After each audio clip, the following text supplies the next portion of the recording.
Olá, pessoal. Vamos dar continuidade a mais uma aula da nossa disciplina Segurança no Trabalho. Nós vimos na aula passada sobre mapas de risco.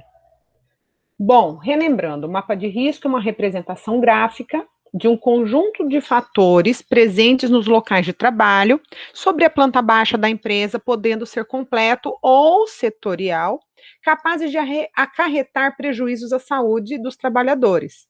Ou seja, esse conjunto de fatores capazes de acarretar prejuízo à saúde dos trabalhadores, que são os acidentes e doenças de trabalho. Tais fatores têm origem nos diversos elementos do processo de trabalho. Vocês lembram na aula passada? Materiais, equipamentos, instalações, suprimentos e espaços de trabalho e a forma de organização do trabalho, ou seja, o arranjo físico, o ritmo de trabalho, o método de trabalho, a postura, a jornada, os turnos de trabalho, treinamento e etc. Vamos dar uma olhada nessa imagem de alguma empresa, é um processo produtivo, né, de uma empresa, e a gente pode observar o ambiente, né? Nós observamos aí várias pessoas trabalhando em conjunto, porém não está setorizada. A gente vê pessoas de escritório, né, trabalhando ali do lado esquerdo, né, com uma máquina de escrever, pessoas que trabalham com a parte de obras, que a gente vê aí um operário com carrinho de mão, um outro operário carregando uma escada. Do lado direito, nós vemos também um trabalhador fazendo a operação de uma máquina, né? Todos no mesmo ambiente de trabalho. E aí a gente observa, né, alguns erros aqui, né? Alguns vamos fazer o jogo dos 7 erros aqui, ou até mais. Se nós pudermos observar, a gente vai ver muito mais do que 7 erros. Então a gente tem aqui, ó, um quadro elétrico que a gente vê que está com um fio desencapado, está com sobrecarga, onde é ligado um ventilador, que a gente observa também que tem várias gambiarras para que ele possa ser ligado. A gente observa também uma caixa de som com volume muito alto, e o funcionário está tentando trabalhar, está zangado ali, está com muita raiva de estar tentando digitar, e tem um telefone tocando e um som alto na cabeça dele, a iluminação não está direcionada também para ele, está uma iluminação direcionada para o próprio telefone, não para ele. Então a gente vê a dificuldade que ele tem ali, a irritação que ele apresenta ao estar trabalhando nesse local.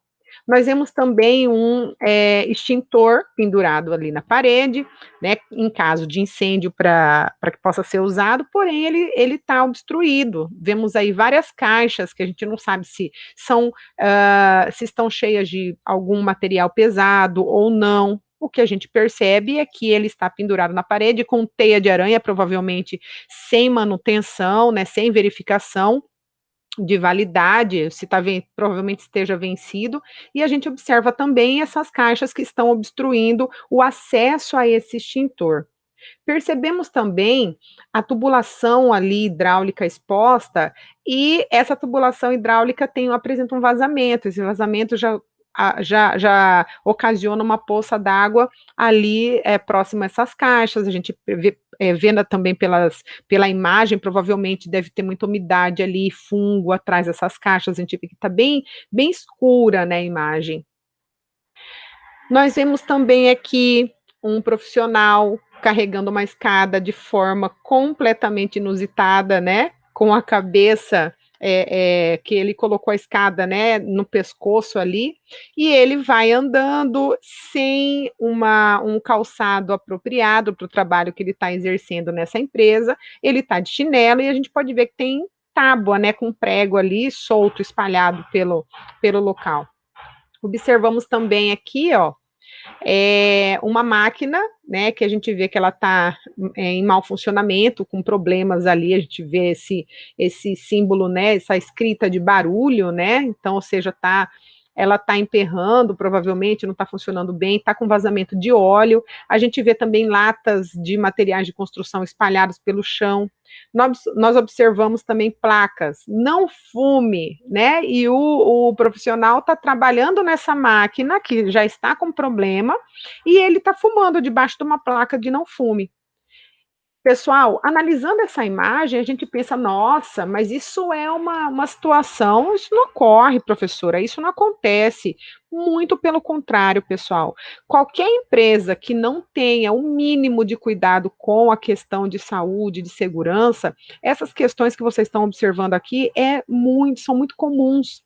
Às vezes a gente chega em empresa, eu já cheguei em indústria para fazer análise do processo produtivo, para fazer análise do layout da empresa, da indústria, e já vi pintura de bebedor, era uma empresa de fabricação de bebedores, pintura de bebedores, assim no chão, sabe, no meio da indústria, e óleo de máquina também vazando, aí coloca um baldezinho embaixo da máquina, ao invés de consertar a máquina, coloca um balde, aquele balde tem que ficar, sabe, sendo trocado, não preocupa com o meio ambiente, não preocupa com a questão acidental, gente de acidente, desculpa, as pessoas trabalhando de bermuda, então se você for em cerâmicas, aqui na nossa cidade mesmo, indo mais longe do centro ali de Cuiabá e Várzea Grande, mais para o distrito industrial, mais afastado, principalmente em Várzea Grande, a gente evidencia muitas cerâmicas que ainda trabalham de forma artesanal, com os funcionários de chinelo, de bermuda, sem proteção, você vê que as pessoas entram no forno em altas temperaturas, sem nenhum tipo de proteção também. Então, a gente não precisa ir muito longe para evidenciar tudo isso que a gente está vendo nessa simples imagem aqui, que é uma forma didática de mostrar para vocês o que acontece, né, dentro de uma empresa, dentro de uma indústria. Agora, vocês imaginem numa obra mal organizada, né, os riscos que os funcionários, que a mão de obra corre.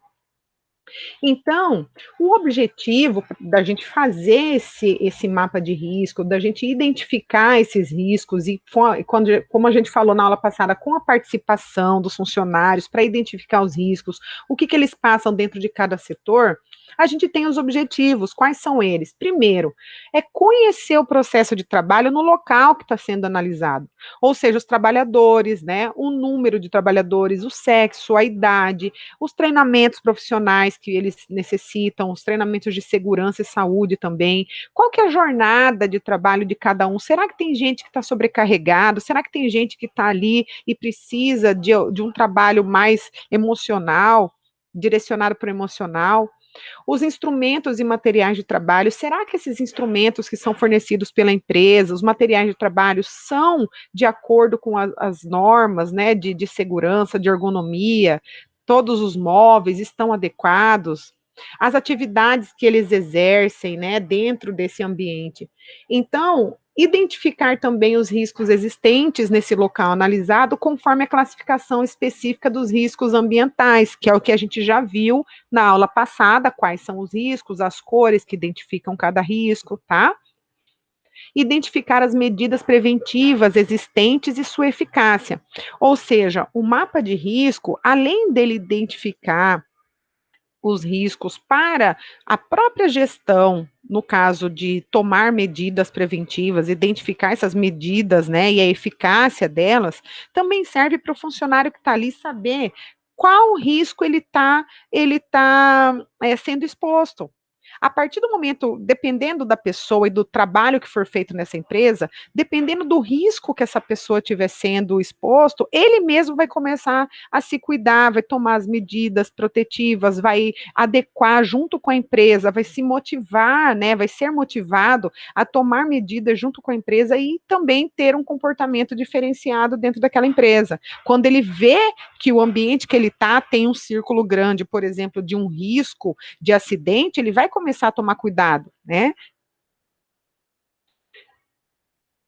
Ainda tem as medidas de proteção coletiva, né? Como a gente falou, medidas de organização do trabalho, de proteção individual, medidas de higiene e conforto, ou seja, o banheiro, lavatórios, os vestiários, armários, o próprio bebedouro, o refeitório, área de lazer, são medidas, são locais que devem ser identificados, né? Devem ser estudados para que não haja riscos, né, nesses locais. Então, o mapa de risco também serve para isso. Identificar os indicadores de saúde. Quais são as queixas mais frequentes e comuns entre os trabalhadores que são expostos aos mesmos riscos? Ou seja, se tem um local dentro dessa empresa, um ambiente em que os funcionários reclamam de calor ou reclamam de barulho, né, ruídos, altos ruídos, se incomoda, ou então se tem algum local também que eles estão incomodados com o ambiente, no caso, se o piso está correto, se o piso é escorregadio, se tem muita umidade, infiltração no local. Então, assim, e além de identificar os riscos, né, de saúde, também ver do que os funcionários se queixam, né? Quais são as queixas mais frequentes e comuns entre esses trabalhadores que são expostos aos mesmos riscos. Como a gente falou na aula passada, o mapa de risco não pode ser assim, vou lá, contrato uma pessoa, vem aqui, só identifica, coloca os círculos dos tamanhos, né, de tamanho que representa o nível, né, o grau dos riscos e pronto. Não, pode sim ser contratado um profissional específico para fazer isso, porém esse profissional tem que conversar com os funcionários, tem que exigir a participação dos trabalhadores na elaboração desse mapa de risco para que todos participem. Então, além das queixas mais frequentes e comuns entre os trabalhadores, também perceber quais são as doenças profissionais que foram diagnosticadas, causas mais frequentes de ausência de trabalho. Então, é necessário que exista uma gestão, exista um controle, por exemplo, para saber, peraí, tantos funcionários estão afastados, ou então a gente tem muita queixa de, sei lá, dor de cabeça, os funcionários reclamando de muita dor de cabeça dentro do escritório. E aí, quando vai fazer essa análise, verifica que foram diagnosticados, sei lá, 40%, 50% das ausências, né, da ausência do trabalho de profissionais, de colegas de trabalho com dores de cabeça. Então, peraí, vamos identificar o que está causando, né? É porque o ambiente está muito calor, está muito quente, ou é porque a iluminação está fraca, o pessoal está forçando demais a vista. Então, assim, identificar esses indicadores de saúde, você só tem como identificar se a empresa tiver uma gestão para medir isso. Como que você vai saber quais são as doenças profissionais diagnosticadas e as causas mais frequentes de ausência, falta no trabalho, se você não mede? Então, essa medição é um indicador para que você saiba como tratar isso de acordo com o seu mapa de risco e das ações que você vai tomar dentro da empresa. Conhecer os levantamentos ambientais já realizados no local. Então, a gente tem aqui, algumas consequências da exposição a esses riscos. Então, a gente tem uma imagem simples também, bem didática, que a gente observa o funcionário dentro do ambiente de trabalho de tanta infiltração, goteiro, o funcionário já vai com o pé de pato, protetor, né, ali, para se cuidar. Na segunda, a gente já vê um trabalhador com calor, olha o sol esquentando bastante e não tem nenhuma medida que possa ajudá-lo. O outro com local numa estufa, né, já tem ali uma radiação muito grande. Aqui a gente tem embaixo um funcionário que já está ficando louco por conta dos ruídos que ocorrem no ambiente de trabalho.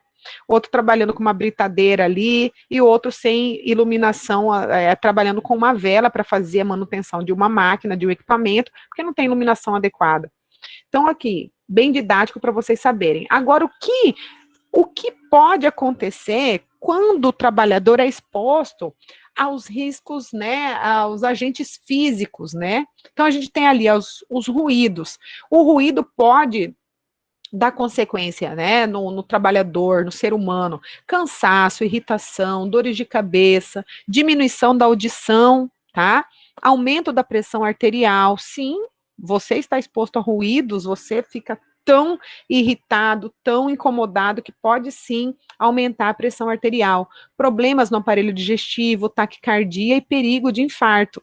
As vibrações também geram cansaço, irritação, dores nos membros, dores na coluna, doença do movimento, artrite, problemas digestivos, lesões ósseas, lesões dos tecidos moles, lesões circulatórias. O calor pode dar taquicardia, aumento da pulsação, cansaço, irritação, choque térmico, fadiga térmica, né? Ou seja, diminui a produtividade também por conta dessa fadiga, perturbações da função digestiva e hipertensão.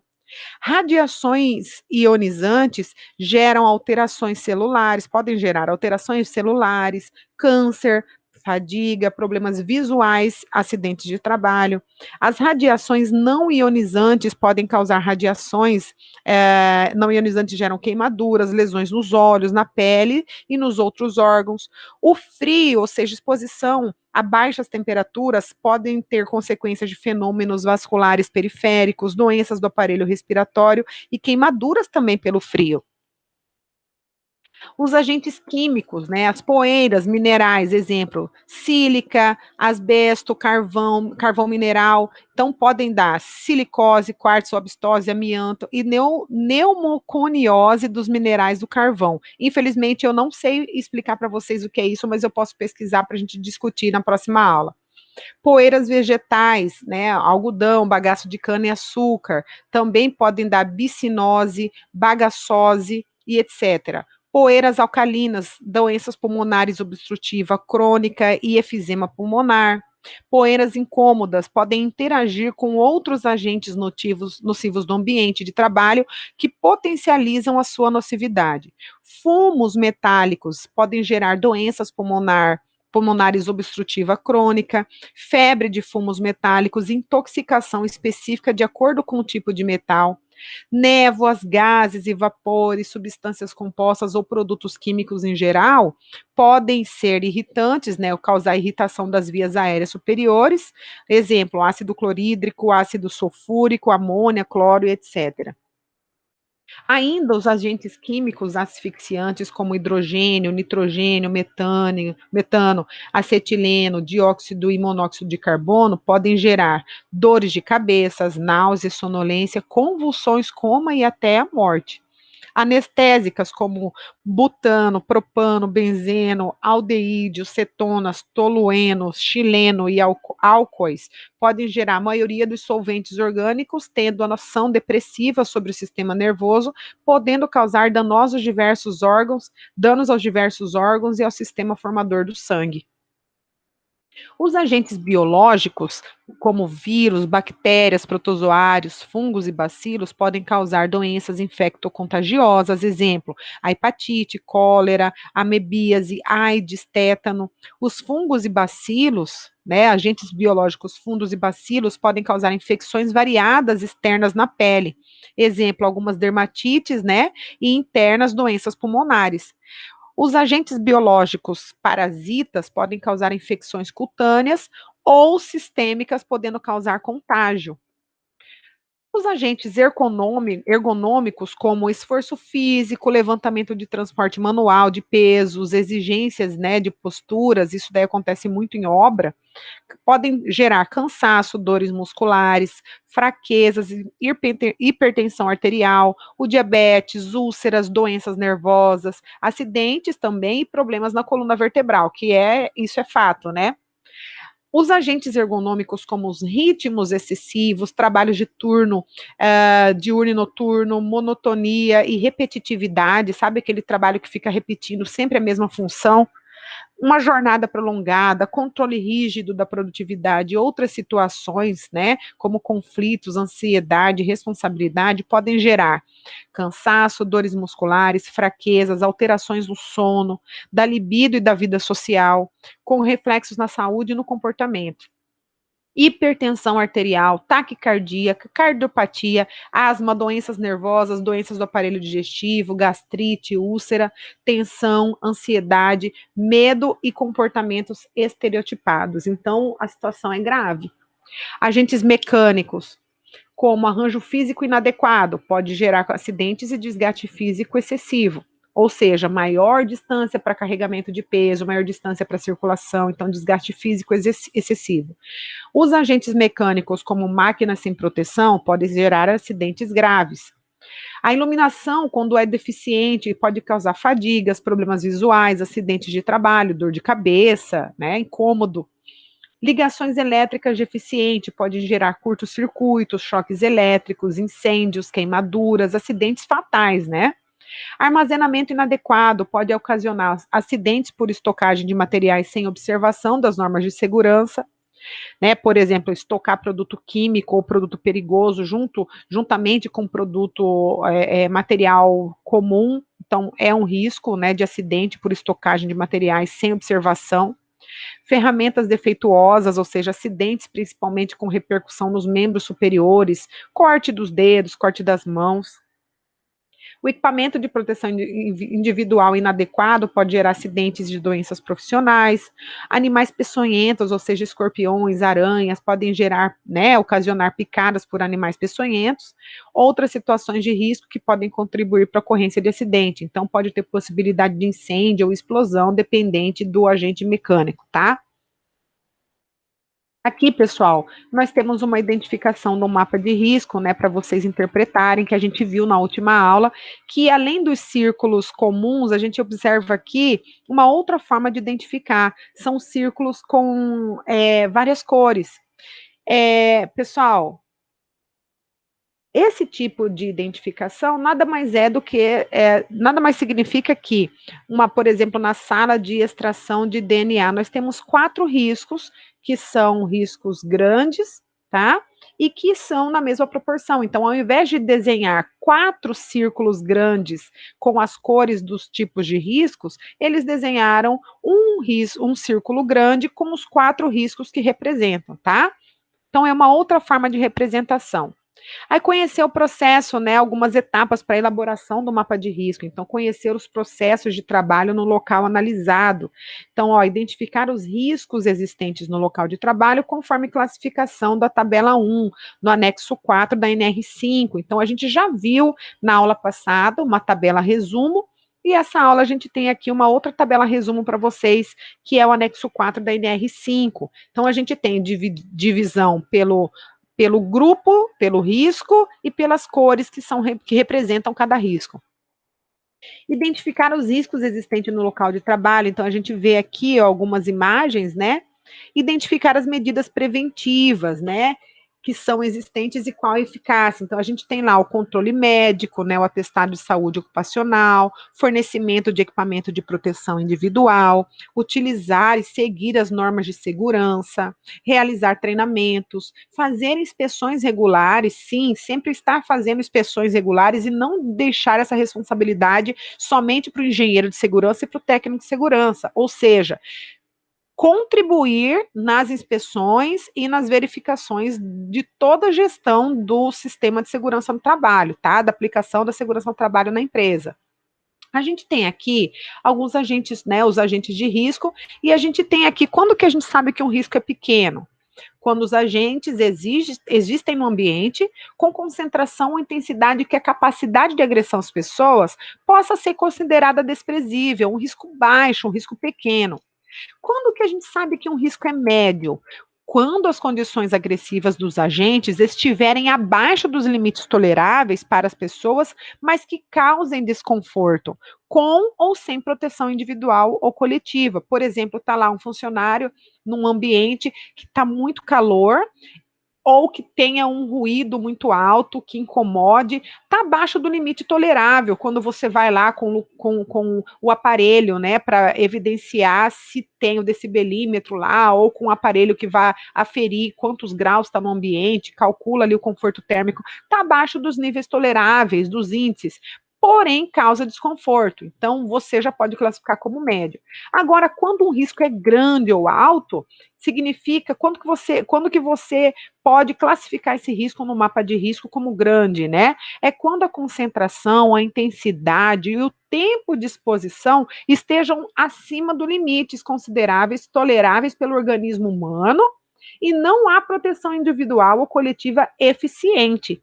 Quando não existem dados precisos sobre a concentração, né, daquele risco, a intensidade e o tempo de exposição, e comprovadamente os agentes estejam afetando a saúde do trabalhador. Mas para isso você precisa ter os índices de medição, né, como a gente falou anteriormente lá, das ausências de trabalho. Quais são os motivos, né, os principais motivos para a ausência dos trabalhadores, para as faltas, né, com relação à saúde e segurança? Aí você classifica aqui se você tem esses dados, ou seja, se você comprovadamente você sabe que esse agente está afetando a saúde do trabalhador. É muito importante essa tabela aqui, esse quadro, né? Porque você vai poder identificar, vai poder saber e fazer um mapa de risco a partir dessas orientações. Então, a gente tem aqui registrando diferentemente, né, por grupos, os fatores de risco, utilizando para isso os círculos de cores. A gente já viu as cores que indicam, né, e representam cada risco, e o tamanho dos círculos que a gente colocou aqui, ó, indica risco pequeno, risco médio, risco grande. Os números dentro dos círculos, em alguns mapas de riscos, a gente observa que dentro dos círculos coloridos, tem uns números, então indicam quantos funcionários estão expostos àquele risco. Né? Então a gente tem aqui ó, uma identificação, como a gente viu na imagem alguns slides atrás. Nós temos um círculo que tem diversos tipos de risco no mesmo ponto, mas com grau, né, com o mesmo grau. Então significa o quê? Que a gente tem aqui 4 riscos de mesma intensidade diferentes, ou seja, de mesma intensidade, são riscos diferentes, ou seja, as cores diferentes, de mesma intensidade no mesmo local. Quando a gente observa aqui, são diversos tipos de risco no mesmo ponto, mas em graus diferentes. Nós tem um círculo grande com a cor vermelha e a cor marrom, né, que representa alguns riscos, e um outro círculo de tamanho médio com 3 riscos diferentes também. Então, a gente sabe que são 5 riscos aqui no total, porém 2 são grandes e 3 são riscos pequenos. Aqui nós temos um exemplo de um mapa de risco com numeral. Então, a gente vê aqui, ó, um numeral dentro dos círculos indicam a quantidade de trabalhadores que são expostos aos riscos, e as setas indicam que os riscos encontram-se por todo o setor. Então, mais um classificador aqui. A gente já sabe que as cores representam o risco. Já sabemos que o tamanho dos círculos representam a intensidade dos riscos. Já sabemos que o número dentro dos círculos representam a quantidade de funcionários, e já sabemos então que as setas significam que em todo ambiente, todo setor possui esses riscos. Aqui, pessoal, nós temos também, para vocês darem uma olhada, um questionário para elaboração, apoio, né, da elaboração do mapa de risco. Então, a gente tem aqui, ó, um modelo para que vocês possam utilizar quando forem fazer o mapa de risco, né, de vocês. Na próxima aula, a gente vai ter uma atividade prática para vocês poderem elaborar um mapa de risco, tá bom? Um abraço, pessoal, até a próxima aula.